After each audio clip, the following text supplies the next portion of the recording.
যে টিউমারটা ছিল সেটা আর বড়ও হয়নি, সেরকম যেরকম ছিল সেরকমই আছে।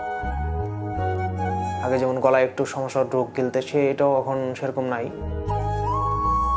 পেশেন্ট এখন ভালোই আছে, কোনো সমস্যা হচ্ছে না, একদম ভালো। উনি বুঝতে পারছেন যে ভালো আছেন উনি, সেই জন্য উনি এখন খাওয়া দাওয়া ভালো করছেন। আমার নাম কৃষ্ণ রায়, আমার মা সুনীতি রায়, আর আমি কোচবিহার জেলার দেওয়ানবোস গ্রামের বাসিন্দার। আমার মায়ের বয়স 56।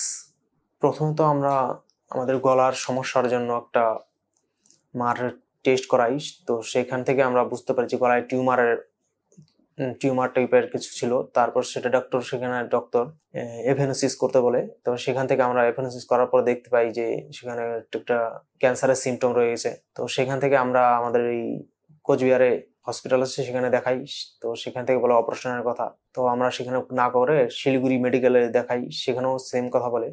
তারপরে আরেকটা হসপিটালে দেখাই, ওখান থেকে পরে সবকিছু করতে চাই, কিন্তু তারপরে দেখি আমার মায়ের হার্টের একটু সমস্যা হয়েছে, তো সেখান থেকে অপারেশন হয় না।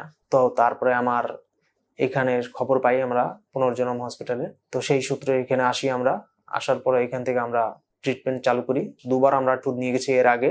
তারপর থেকে আমাদের যে টিউমারটা ছিল সেটা আর বড়ও হয়নি, সেরকম যেরকম ছিল সেরকমই আছে। আর খাওয়া টাওয়া, আগে যেমন গলায় একটু সমস্যা রোগ গিলতে, এটাও এখন সেরকম নাই, কোনো সমস্যা হচ্ছে না। তারপরে আমাদের কিছুদিন হয়তো ফাইন্যান্সিয়ালি কিছুর জন্য এই 1-1.5 মাসের মতো হচ্ছে যে ওষুধটা নেওয়া হয়নি।